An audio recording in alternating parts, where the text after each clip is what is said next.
영국의 역사학자죠. E.H. 카가 역사란 무엇인가 이 책에서 이렇게 이야기합니다. 역사는 과거와 현재의 끊임없는 대화다, 이렇게 이야기를 해요.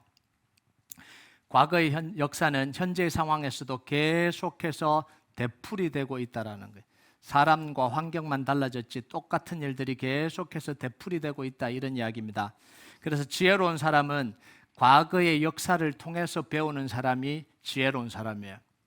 특히 실수를 통해서 배우는 사람이 지혜로운 사람입니다. 자기 실수를 통해서 배우는 사람은 평범한 사람이고요, 남의 실수를 통해서 배우는 사람이 지혜로운 사람입니다.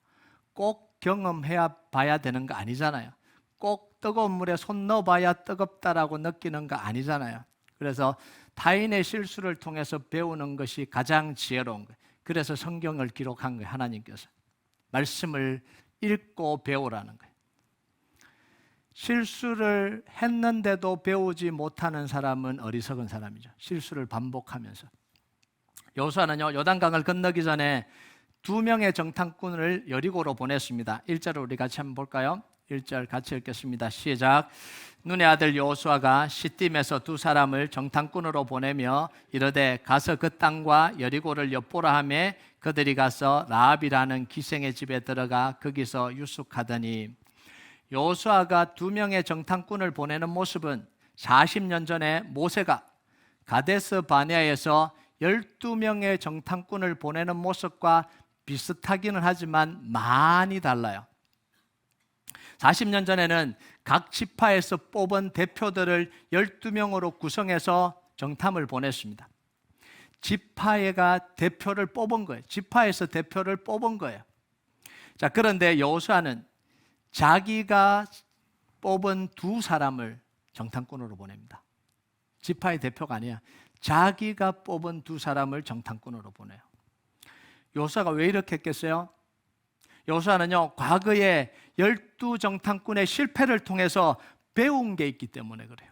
40년 전에 12명 정탐꾼을 보내는 것은 겉으로 볼 때는 굉장히 지혜로운 일 같아 보였습니다. 그런데 그 내면을 들여다보면요, 두려움과 불순종으로 시작한 일이에요. 겉으로는 지혜롭죠. 12명의 정탐꾼을 보내서 미리 보는 게 얼마나 지혜로워요. 그런데 그 시작이 뭐냐면 두려움과 불순종으로 시작한 일입니다. 그러니까 결과는 뭐예요? 실패로 끝나버렸죠. 그때 상황을 신명기에서 이렇게 기록을 하고 있습니다. 신명기 1장 21절 22절 같이 읽겠습니다. 시작. 너희 하나님 여호와께서 이 땅을 너희 앞에 두셨은즉 너희 조상의 하나님 여호와께서 너희에게 이르신 대로 올라가서 차지하라. 두려워하지 말라, 주저하지 말라 한즉 너희가 다 내 앞으로 나와 말하기를 우리가 사람을 우리보다 먼저 보내어 우리를 위하여 그 땅을 정탐하고 어느 길로 올라가야 할 것과 어느 성읍으로 들어가야 할 것을 우리에게 알리게 하자 하기에, 지금 모세는 뭐 하는 거예요? 하나님께서 마음을 받아서 명령을 받아서 이제 올라가라, 하나님이 주시니까 올라가서 차지하라, 이렇게 이야기합니다. 뭐라고 이야기해요? 주저하지 말라, 두려워하지 말라, 하나님이 주셨기 때문에 가서 점령하면 된다, 이렇게 이야기를 해요. 그런데 전쟁하기가 두려웠던 이 이스라엘 백성들이 모세를 찾아와서 뭐라고 이야기를 하냐면 정탐꾼을 먼저 보내는 게 어떻겠습니까? 이렇게 물어요. 뭐 하고 있는 거예요? 주저하고 두려워하고 있는 거예요. 주저하지 말고 두려워하지 말고 올라가라는데 주저하고 두려워하고 있는 거예요. 그러면서 이유를 굉장히 잘 포장을 했습니다. 그럴듯하게 이유를 붙였어요. 그게 뭐죠? 효과적으로 정복하기 위해서 어느 길로 올라가야 되는지 공격 루트를 좀 알아봅시다. 효과적으로 점령하기 위해서 어느 성읍을 먼저 점령하는지 좋은지 지도를 먼저 좀 그렸으면 좋겠습니다, 이렇게 이야기를 하는 거예요. 보지 않고 무작정 공격하는 것보다 보고 공격하는 게 더 낫지 않겠습니까? 이렇게 이야기를 한 거죠. 너무 좋은 계획이잖아요. 모세가 들어도 너무 좋거든요. 그러니까 모세가 허락을 했습니다. 자, 그런데 정탐꾼이 돌아와서는 말을 바꿔버립니다. 정복하러 가지 못하겠다고 모세에게 반기를 들었습니다. 우리는 절대로 못 올라간다. 차라리 우리를 죽여달라. 애굽으로 돌아가겠다. 완전히 달라져 버린 거죠.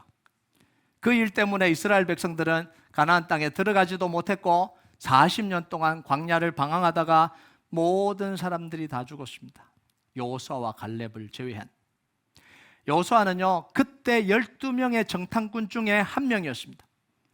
아무리 하나님이 그 땅을 우리에게 주셨다, 그들은 우리의 먹이다, 그들의 보호자는 그들에게서 떠났고 하나님 우리와 함께 하신다, 우리가 치러 올라가자 그랬는데 10명이 들어요, 안 들어요?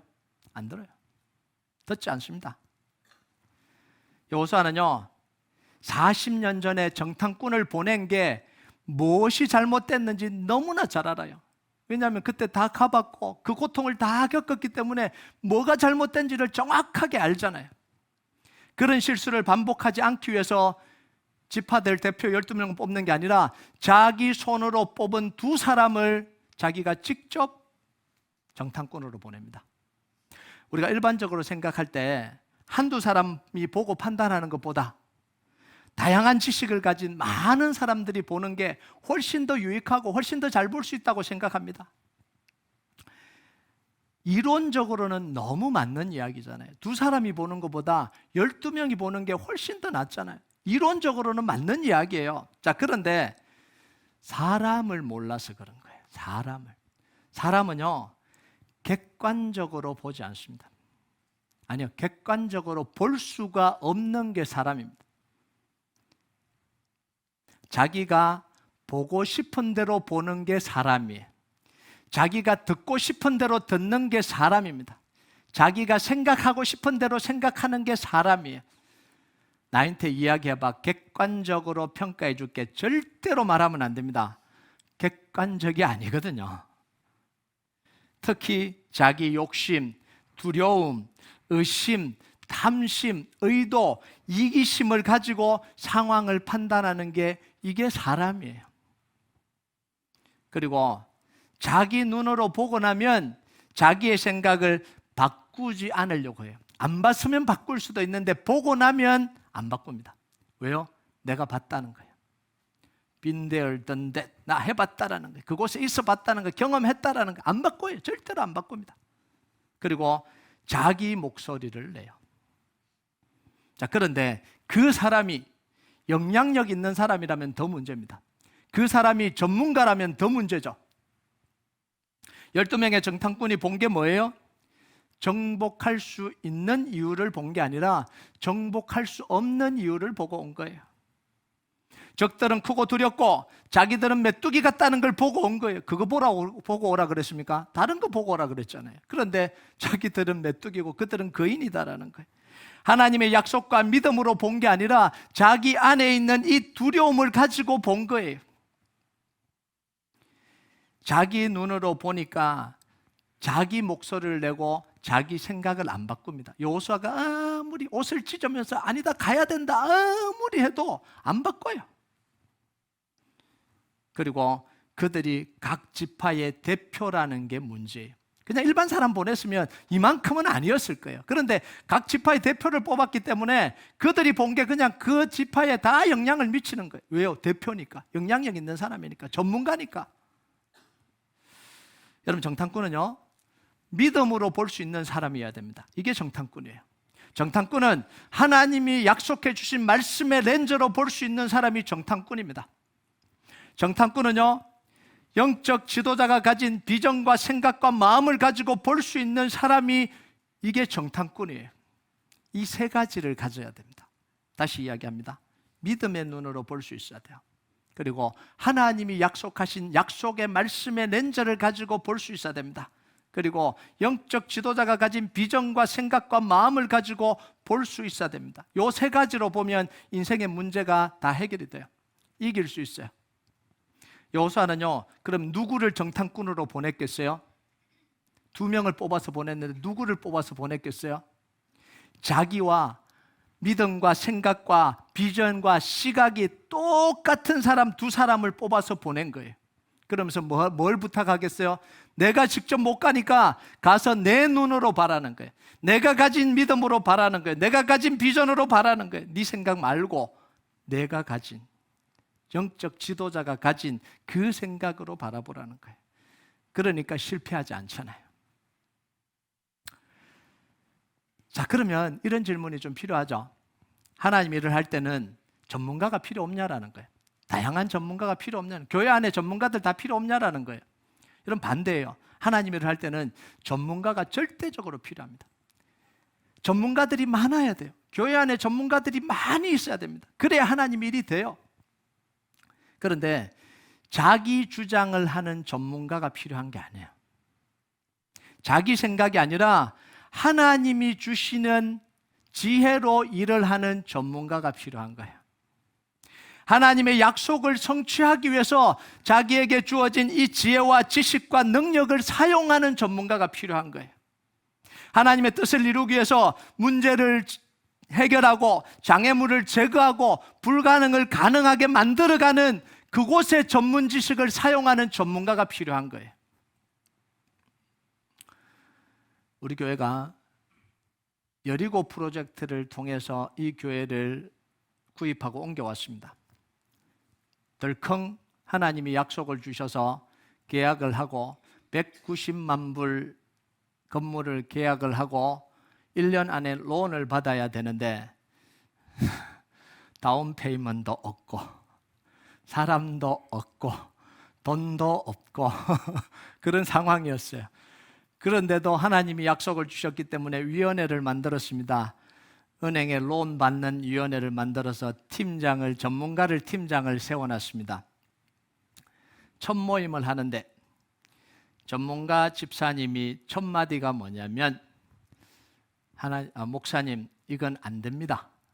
제가 실족할 뻔했어요.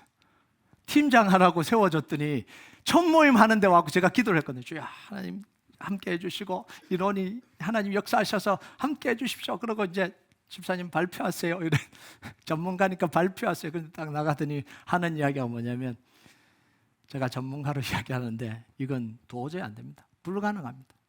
제가 갑자기 내가 왜 저분을 전문가로 세웠냐 이런 생각이 갑자기 막 상처받으려고 그러는 거예요. 그런데요 그 뒷말이 중요한 거예요. 그래서 너무 많이 기도를 했다는 거예요. 너무 많이 기도하고 하나님 앞에 기도하고 그 두려움을 이기기 위해서 기도했는데 그래도 목사님 이건 현실상 불가능합니다. 전문가 의견으로는 이거는 100% 안 됩니다. 그럼 어떡하냐? 그랬더니 전공법으로 해야 됩니다. 전공법이 뭐냐고 물었어요. 전공법이 뭔지 아세요? 기도하고 부딪혀 보는 게 전공법입니다. 아, 그러냐? 맞다. 그러면서 전문가로서 어떻게 해야 되는지 이야기를 하는 거예요. 그러기 위해서. 여러분, 이게 하나님 앞에서 전문가가 쓰임 받는 거예요. 안 됩니다. 절대로 안 됩니다. 이게 아니에요. 하나님이 약속을 주시고 하나님이 이루어야 되는데 그 이루기 위해서 기도하면서 하나님이 말씀 주신 그 믿음을 가지고 그 지식을 어떻게 사용하는지 이야기를 하는 게 그게 전문가예요. 여러분, 하나님이 성막을 지으라고 했을 때 모세에게 다 보여주셨습니다.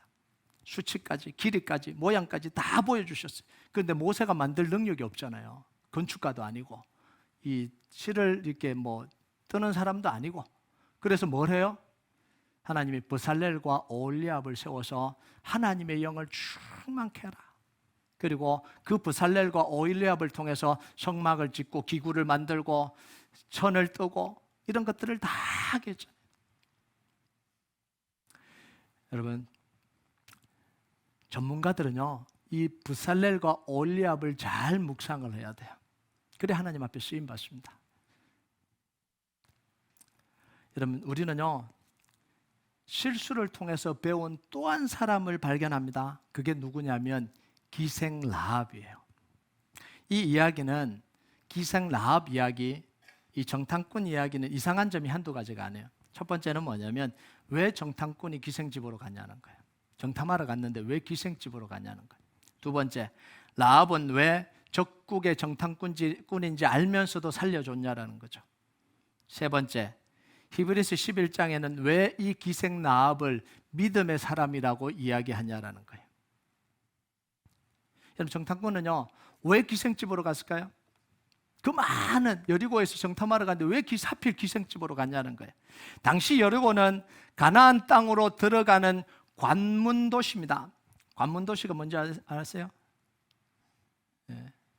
무역을 하기 위해서 들어가려면 반드시 통과해야 되는 도시입니다. 그래서 그곳에 세금을 많이 걷어들이죠. 그래서 그게 삭개오가 있잖아요.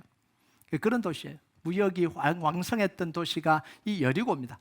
외국과의 무역이 굉장히 활발했기 때문에 상인들의 출입이 잦았습니다. 그럼 나중에 이제 여리고성을 점령하고 난 뒤에 보게 되겠지만 아간이 훔친 물건 중에 뭐가 있어요?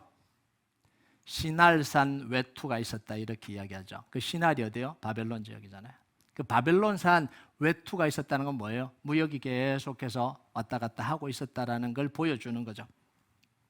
여리고는요, 그래서 이런 상인들이 묵을 여관들이 많았습니다. 여러분, 여관은요 모든 정보의 나눔터입니다. 그죠? 여각, 여관, 주막 다 이 정보의 센터잖아요. 누구 집에 아기가 태어났냐, 이런 사소한 이야기부터 국가의 중요한 정치적인 중요한 정보, 국제적인 정보, 상업의 중요한 정보가 다 어디로 모여요? 다 주막으로 모이잖아요. 다 여관으로 모이잖아요. 여러분, 이곳은요, 그리고 외국 사람들이 많이 드나들죠. 상인이니까 그 나라 사람뿐만 아니라 외국 사람들이 많이 모여들죠. 그러니까 여리고를 정탐하러 갔던 사람이 숨기에 가장 좋은 게 어디예요? 여관이죠. 제가 정탐을 하러 아프리카로 갔다고 생각해 보세요. 바로 잡히죠. 시커먼 사람들만 있는데 제가 탁 나타나면 바로 잡히잖아요. 라합의 집은요, 단순한 기생집이 아니라 여관이었을, 상인들이 묵어가는 여관이었을 가능성이 굉장히 많다고 학자들이 이야기합니다. 그래서 역사가 요세푸스도 라합을 뭐라고 표현하냐면 여관 주인이다, 이렇게 이야기를 해요. 자, 오늘 말씀에 따르면 이 여리고는 정보망이 굉장히 발달했습니다. 정탐꾼이 들어오자마자 2절과 3절에 보면 뭐예요? 스파이가 들어왔다는 소식이 어디까지 가요? 왕에게까지 전달이 됩니다. 얼마나 빨랐습니까? 위치 추적 장치를 달아놓은 것도 아니고, 그리고는 그 스파이를 잡으려고 바로 누구 집에 보내요? 라합의 집을 특정해서 보냅니다. 이 집에 있다 라고까지 해서 잡으러 간 거예요. 그러니까 정탐꾼들은 죽은 거나 마찬가지잖아요. 완전 도가니 든 쥐잖아요. 자, 그런데 반전이 일어납니다. 라합이 정탐꾼을 넘겨줘야 되는데 넘겨주질 않고 숨깁니다. 라합은 자기 나라를 염탐하러 온 이 정탐꾼들을 왜 숨겨줬을까요? 그 대답을 듣기 위해서는 라합이 하는 말과 행동을 잘 봐야 됩니다. 자, 라합의 말을 들어보면요, 라합은 이스라엘 백성들이 여리고를 쳐들어올 것이라는 걸 이미 예상하고 있었습니다. 마치 정탐꾼들이 올 걸 예상하고 있었던 것 같아요. 여러분, 9절과 10절을 한번 볼까요? 9절과 10절 같이 읽겠습니다. 9절 10절 시작. 말하되 여호와께서 이 땅을 너희에게 주신 줄을 내가 아노라. 우리가 너희를 심히 두려워하고 이 땅 주민들이 다 너희 앞에서 간담이 녹나니 이는 너희가 애굽에서 나올 때에 여호와께서 너희 앞에서 홍해물을 마르게 하신 일과 너희가 요단 저쪽에 있는 아모리 사람의 두 왕 시온과 옥에게 행한 일 곧 그들을 전멸시킨 일을 우리가 들었음이니라. 라합은 어떤 이야기부터 알고 있어요? 출애굽하고 홍해 건넌 이야기부터 알고 있습니다. 40년 전에 일어났던 정보력이 이렇게 뛰어나요. 그거 다 알고 있죠. 그리고 요단강 건너기 전에 건너편에 얼마 지나지 않은 일이죠. 헤스본왕 시온과 바산왕 옥을 이 이스라엘 백성들이 무너뜨린 그 사실을 다 알고 듣고 있었다라는 거예요. 자, 그러면 뭐라고 예상하겠어요? 이 이스라엘 백성들은 여기에서 멈추지 않고 요단강을 건너서 여리고성을 쳐들어올 것이라고 이미 예상을 하고 있었다라는 이야기예요. 자, 그때부터 라합은 고민하기 시작했습니다. 이스라엘 백성들이 쳐들어오면 이 여리고성이 다 함날 게 뻔한데, 죽을 게 뻔한데, 그러면 나는 어떻게 할 거냐는 거예요. 어떻게 보면 라합은 정탐꾼들을 기다렸다라고도 볼 수 있습니다. 왜냐하면 라합이 하는 행동을 잘 지켜보면 즉흥적으로 하는 행동이 아니라 마치 치밀하게 계획된 행동을 하는 것 같아요. 라합은 두 사람이 왔을 때 정탐꾼이라는 사실을 이미 압니다. 이미 알고 있어요. 그리고 군사들이 잡으러 오기 전에 이미 이 정탐꾼들을 숨겨놓습니다. 갑자기 막 싹 숨기는 게 아니라 이미 숨길 계획을 세우고 있는 거죠. 그리고 정탐꾼들이 도망갈 수 있는 길을 열어줄 뿐만 아니라 루트를 다 알려줍니다. 그리고 안전하게 도망갈 수 있도록 구체적인 방법까지 다 말해줍니다. 지금 가지 마라, 며칠 있다가 가라, 다 이야기를 해줘요. 자, 그리고 그 대가로 뭐라고 이야기해요? 나와 내 가족의 목숨을 살려달라. 이게 협상하는 거잖아요. 이게 적극적으로 일어난 일입니까? 아니, 마치 준비한 걸 하나하나 순서대로 해나가는 것 같은 게 이게 라합의 행동이에요. 자, 여기까지 보면 라합은 자기가 가진 정보력을 이용해서 죽음에서 자기들의 가족과 자기의 목숨을 살린 지혜로운 여인입니다. 자, 그런데 문제는 뭐냐면 히브리서 11장에 보면 이런 라합을 믿음의 사람이라고 기록하고 있으니까 이게 문제죠. 자, 히브리서 11장 31절 한번 볼까요? 같이 읽겠습니다. 시작. 믿음으로 기생 라합은 정탐꾼들을 평안히 영접하였으므로 순종하지 아니하는 자와 함께 멸망하지 아니하였도다. 자, 히브리서 11장은 이게 뭐죠? 믿음으로 산 사람들을 대표적으로 기록해 놓은 믿음의 전당 같은 곳입니다. 아무나 이름을 안 올려주잖아요. 아벨 같은 사람, 노아 같은 사람, 이삭 같은 사람, 여호수아 같은 사람, 아브라함 같은 사람, 이런 쟁쟁한 사람들의 인물만 올려놓는 게 이게 11장이에요. 히브리서 11장입니다. 그런데 이런 곳에 라합의 이름이 기록이 되어 있습니다. 자, 기생이 자기가 살려고 정탐꾼을 살려주고 한번 숨겨준 일이 뭐가 그리 대단해서 믿음의 전당에까지 이름을 올려주냐는 거예요. 이게 맞냐라는 거예요. 성경에 보면 라합을 기생이다 이렇게 표현을 했어요. 그런데 라합은 오늘날처럼 길거리에 그냥 개인적으로 몸을 파는 창녀가 아니었습니다. 우리는 성경에 기록된 이 기생, 이 단어는 히브리어로 조나라는 단어인데요, 이 단어는 그 당시 신전에 소속돼서 일을 하던 여자 사제들을 부를 때 이르는 말입니다. 이 조나. 그러니까 신전 이 기생이죠. 신전 기생이야. 왜 그러냐면 바알과 아세라를 섬기는 제사의식에는 항상 빠지지 않는 게 뭐냐면 남자와 여자의 성적인 결합. 왜냐하면 이 고대 근동에 바벨론뿐만 아니라 가나안뿐만 아니라 이집트 모든 나라가 다 그렇습니다. 그리스 신화, 로마 신화 다 그래요. 남자 신만 있지 않아요. 항상 여자 신이 나옵니다. 그죠? 그 결합을 통해서. 그래서 남자 신은 풍요의 신이고 뭐 이 다산의 신이고 뭐 비를 주관하고 또 풍부를 주관하고, 여자는 또 이렇게 또 여성 신은 또 이 대지의 신이기도 하고요. 다양하게 이름도 바뀌고 다양하게 바뀌는데 다 똑같습니다. 그 두 신의 성적인 결합을 통해서, 왕성한 성적인 결합을 통해서 비가 오고 풍년이 들고 대지가 살아난다는 게 이게 그 고대 근동의 모든 종교가 가지고 있는 신념이고 문화였습니다. 그래서 사람들이 이 바알 신, 아세라 신을 섬길 때, 모여서 제사 드릴 때, 신전 제사를 드릴 때 뭐냐면 성행위를 해야 그걸 받는 바알과 아세라가 즐겁고 너무 기뻐서 땅에 비를 내려준다 이렇게, 그리고 풍년이 든다 이런 거, 이게 이방 종교입니다. 그래서 그걸 담당했던 사람들이 누구냐면 신전 기생들입니다. 항상 그곳에 있는 신전 기생들. 모압 여인들이 이스라엘 백성들이 시딤에 있을 때 와서 이스라엘 남자들을 축제에다 초청합니다. 바알보올 사건이죠.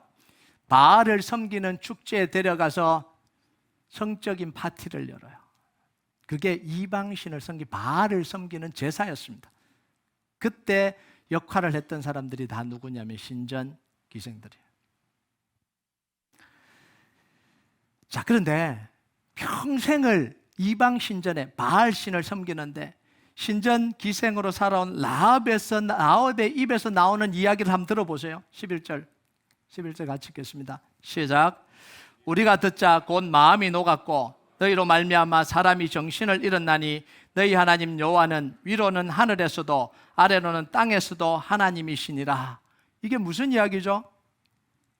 내가 바알을 섬겼는데, 평생 섬겼는데 바알이 참신이 아니라 여호와 하나님이 참신이라는 걸 깨달았다라는 거예요. 여러분, 이게 평생 동안 신전의 여사제로 살았던 사람의 입에서 나올 이야기예요. 마치 이런 것과 똑같은 거죠. 제가 20년 목회를 해보고 결론을 내렸습니다. 이슬람이 구원을 얻는 종교입니다. 이러면 큰일 나는 거죠. 부처님이 구원을 주실 수가 있습니다. 예수가 아닙니다. 큰일 나는 이야기죠. 악마의 편집하면 저는 이제 큰일 납니다. 김기보 목사, 구원에 대해서 입장을 밝히다. 네. 그런 게 아닙니다. 그런 거 아니죠. 지금 뭐예요? 이 라합이 평생 우상을 섬겼는데 그 우상이 아니었다는 거예요. 하나님이 참 신이다는 거예요. 여호와 하나님이 진짜 신이다는 거예요. 뭐 하는 거예요? 신앙 고백하는 거예요. 신앙 고백한 거죠. 자, 무슨 근거로 라합이 이런 이야기를 했을까요? 살기 위해서요? 살려고 지금 거짓말하는 거예요? 목숨이 달려있으니까 좀 잘 보여서 목숨 구하겠다라는 거예요? 아니에요. 여러분 10절을 한번 볼까요? 10절 같이 읽겠습니다. 시작. 이는 너희가 애굽에서 나올 때에 여호와께서 너희 앞에서 홍해물을 마르게 하신 일과 너희가 요단 저쪽에 있는 아모리 사람의 두 왕 시온과 옥에 행한 일, 곧 그들을 전멸시킨 일을 우리가 들었음이니라. 이집트를 탈출하게 하고 홍해를 건너게 하고 40년 광야 생활 동안 하나님이 만나를 내리고 지켜주는 걸 다 보니까 여호와 하나님이 참신이라는 사실을 깨달았다는 거예요. 비록 내가 신전에서 일을 하고 있지만 아니었다라는 거예요. 그러니까 이제까지 섬겨온 가짜 신을 다 버리고 참신이신 여호와 하나님을 나의 신으로 섬기겠다라는 거예요. 여러분, 라합은요, 자기가 평생 섬겨온 우상을 버리고 하나님을 선택한 겁니다. 이게 쉬운 일입니까? 이거 어려운 일이에요. 너무너무 힘든 일이에요. 자기의 모든 걸 이제 하나님께 걸겠다는, 하나님께 올인 하겠다는 거예요. 이게 뭐냐면 하나님을 나의 왕과 주인으로 섬기겠다는 거죠. 자, 이건요, 아브라함이 고향 땅과 조상들이 섬기던 우상을 다 치워버리고 하나님의 약속의 말씀을 듣고 하나님을 섬기기 위해서 어디로 가요? 가나안 땅으로 가겠다는 것과 똑같은 거죠. 나오미를 따라서 이스라엘로 왔던 룻의 고백과 똑같은 겁니다. 룻이 나오미를 따라오면서 뭐라고 고백해요? 어머니의 하나님이 나의 하나님이 되고 어머니의 백성이 나의 백성이 되게, 어머니가 가시는 곳에 나도 가고 어머니가 죽으시는 곳에 나도 그곳에 묻혀서 장사될 겁니다. 하나님의 백성으로 살다가 하나님의 백성으로 죽겠습니다. 이게 룻의 고백입니다. 뭘 보면 더 정확해지냐면 이 나오미가 그 룻의 동서였던 오르바가 돌아가잖아요. 눈물 몇 번 흘리다가 따라갈 마음이 없는 거죠. 처음에는 따라가는 척 하다가 계산해 보니까 아이고 가다가 내 인생 망치겠다 그러고 빨리 도망갔어요. 그러니까 이 나오미가 룻에게 뭐라 그러면 너도 가라. 그럴 때 표현을 이렇게 합니다. 오르바는 그 백성과 신에게 돌아갔다 이렇게 이야기합니다. 그 백성과 신에게 돌아갔다라고요. 그 집으로 돌아갔다 이렇게 이야기 안 하죠. 그 백성과 그 신에게로 돌아갔다 이렇게 이야기합니다. 그런데 룻은 뭐라고 이야기를 해요? 어머니의 하나님이 나의 하나님이 되고 어머니의 백성이 나의 백성이 되겠습니다. 신앙 고백을 하는 거죠. 라합은요, 단지 정탐꾼을 숨겨줬기 때문에 믿음의 사람이 된 게 아니에요. 우상을 버리고 자기의 모든 인생을 하나님께 걸었기 때문에 믿음의 사람이 된 거예요. 여러분, 라합이 누구냐면 보아스의 어머니입니다. 보아스의 어머니가 돼요. 될만하죠? 보아스가 누구예요? 룻과 결혼한 유력한 집안의 이 보아스. 그 혈통에서 다윗이 나오죠. 예수님 메시아 혈통 속으로 들어갑니다. 그럼 마태복음 1장 5절에서 6절까지 한번 볼까요? 같이 읽겠습니다. 시작. 살몬은 라합에게서 보아스를 낳고 보아스는 룻에게서 오벳을 낳고 오벳은 이새를 낳고 이새는 다윗 왕을 낳으니라. 다윗은 우리아의 아내에게서 솔로몬을 낳고 뭐예요?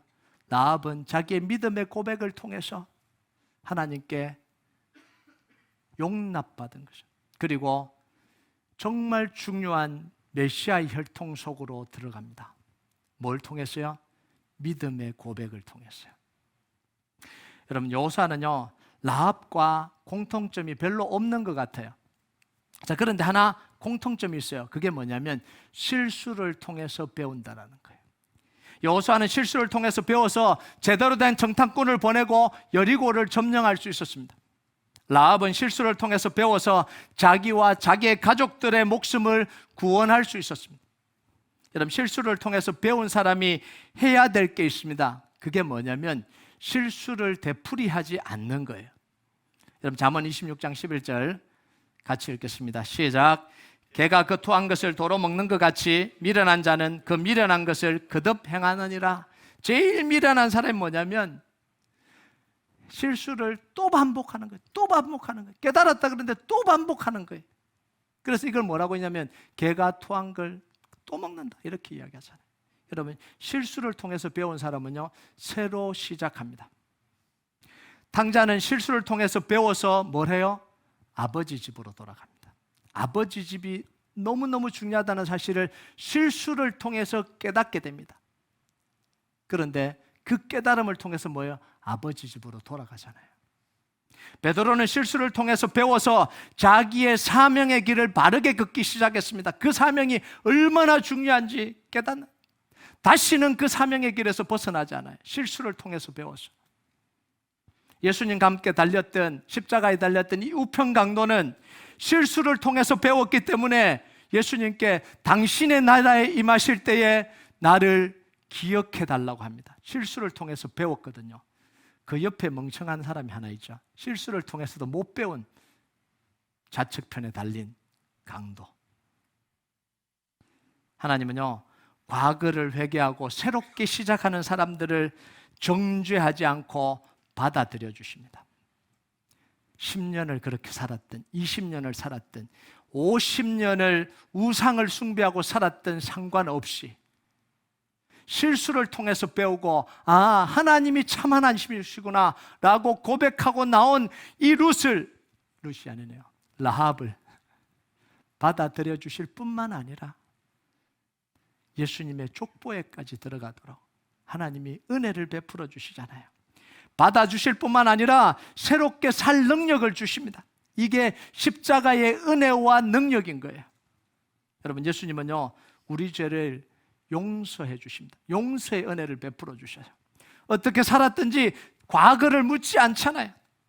받아들여 주십니다. 그것만 하는 게 아니잖아요. 그걸로만은 살 수 없거든요. 우리를 짓누르고 있는 사단과 죄의 권세를 다 벗겨주십니다. 올무가 있는 채로 살 수 없잖아요. 눌린 채로 살 수 없잖아요. 사단에게 눌리고 죄에 눌리고 습관에 눌리고 다 눌리는데 어떻게 살아요? 못 살잖아요. 그러니까 벗겨주시는 거예요. 죄의 올무를 다 벗겨주셨습니다. 그래서 자녀의 권세를 주신 거잖아요. 예수 이름의 권세를 주신 거잖아요. 사단의 권세를 이길 수 있도록, 죄를 이길 수 있도록 권세까지 주시잖아요. 거기서 멈춥니까? 성령님을 통해서 새롭게 살 수 있는 능력을 주시고 새 마음을 주시고 새 영을 부어주셔서 실수를 통해 깨달은 사람이 믿음으로 살아가도록 하나님이 다 길을 열어주시는 거예요. 여러분, 실수를 통해서 배운 게 있다면 새로 시작하시기 바랍니다. 실수를 통해 배운 게 있다면 하나님의 은혜를 구하시기 바랍니다. 실수를 통해 배운 게 있다면 하나님의 능력을 구하시길 바랍니다. 그래서 우리의 모습이 어떻든지 실수를 통해 배우고 회개하고 하나님께 나아갈 때 하나님은 우리에게 용서의 은혜를 베풀어 주시고 눌린 것을 이길 수 있는 권세를 주시고 성령님을 주셔서 우리로 하여금 살아가도록 하시는 하나님입니다. 이 은혜가 여러분에게 충만하길 주님의 이름으로 축복합니다. 우리 같이 찬양하도록 하겠습니다. 이 찬양 하나님 앞에 좀 올려드립시다. 주님 보좌 앞에 나아가 참된 안식과 기쁨 나 누리겠네. 경배하며 주의 얼굴 구할 때 신실하신 주님 찬양해. 우리가 이 찬양 하나님 앞에 좀 같이 고백하겠습니다.